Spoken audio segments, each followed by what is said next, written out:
भगवती तुलसी की कथा। एक बार देवराज इंद्र देवगुरु बृहस्पति के साथ भगवान शिव का दर्शन करने कैलाश गए। महादेव ने दोनों की परीक्षा लेनी चाहिए, इसलिए रूप बदलकर अवधूत बन गए। उनके शरीर पर कोई वस्त्र न था। उनका शरीर जलती हुई अग्नि के समान धधक रहा था और अत्यंत भयंकर नजर आते थे। अवधूत दोनों के रास्ते में खड़े हो गए। इंद्र ने एक विचित्र पुरुष को रास्ते में खड़े देखा तो चौंके इंद्र को देवराज होने का गर्व घेरने लगा। उन्होंने उस भयंकर पुरुष से पूछा, तुम कौन हो? भगवान शिव अभी कैलाश पर विराज रहे हैं या कहीं भ्रमण पर हैं? मैं उनके दर्शन के लिए आया हूँ। इंद्र ने कहा, मेरे बार बार अनुरोध पर भी तू कुछ नहीं बोलकर मेरा अपमान कर रहा है। मैं तुझे अभी दंड देता हूँ। ऐसा कहकर इंद्र ने वज्र उठा लिया। भगवान शिव ने वज्र को उसी समय स्तंभित यानी जड़ कर दिया। इंद्र ने कई प्रश्न किए, लेकिन वह पुरुष योगियों के समान मौन ही रहे। इंद्र को लगा कि एक साधारण प्राणी उनका अपमान कर रहा है। उनके मन में देवराज होने का अहंकार उपजा, जो क्रोध में बदल गया। इंद्र की बांह अकड़ गई। भगवान अवधूत क्रोध से लाल हो गए। बृहस्पति उनके चेहरे पर आई क्रोध की ज्वाला को देखकर समझ गए कि ऐसा प्रचंड स्वरूप महादेव के अतिरिक्त किसी का नहीं हो सकता। बृहस्पति शिव स्तुति गाने लगे। उन्होंने इंद्र को भी महादेव के चरणों में लेटा दिया और बोले, प्रभु इंद्र आपके चरणों में पड़े हैं, आपके शरणागत हैं। आपके ललाट से प्रकट अग्नि इन्हें जलाने को बढ़ रही है।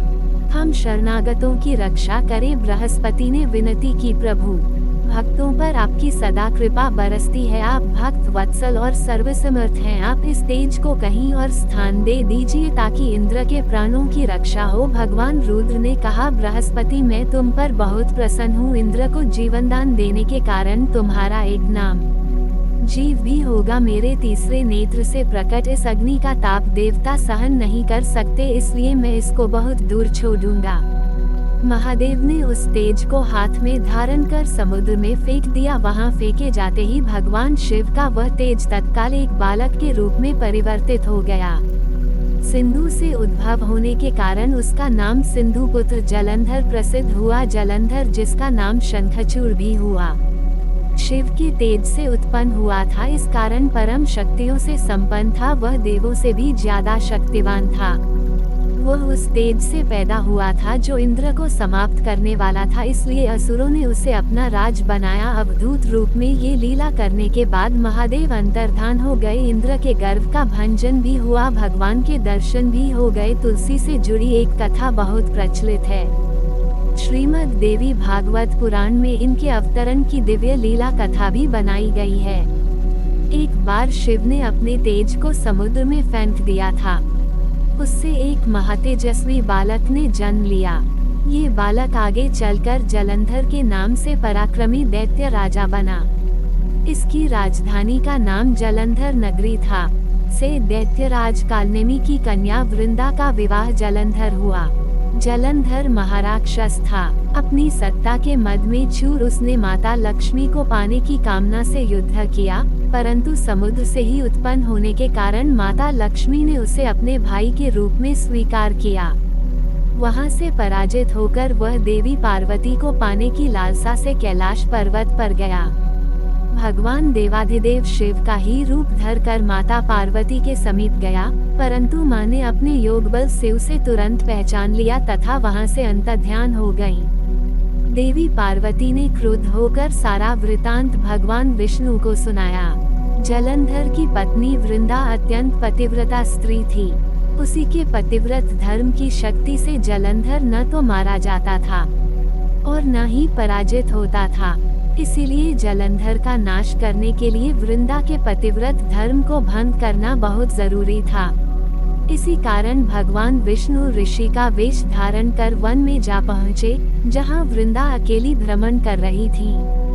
भगवान के साथ दो मायावी राक्षस भी थे, जिन्हें देखकर वृंदा भयभीत हो गई। ऋषि ने वृंदा के सामने पल में दोनों को भस्म कर दिया। उनकी शक्ति देखकर वृंदा ने कैलाश पर्वत पर महादेव के साथ युद्ध कर रहे अपने पति जलंधर के बारे में पूछा। ऋषि ने अपने माया जाल से दो वानर प्रकट किए। एक वानर के हाथ में जलंधर का सिर था तथा दूसरे के हाथ में धड़। अपने पति की यह दशा देखकर वृंदा मूर्छित होकर गिर पड़ी। होश में आने पर उन्होंने ऋषि रूपी भगवान से विनती की कि वह उसके पति को जीवित करें।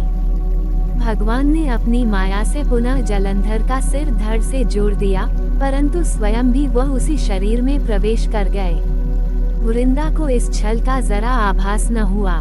जलंधर बने भगवान के साथ वृंदा पतिव्रता का व्यवहार करने लगी, जिससे उसका सतीत्व भंग हो गया।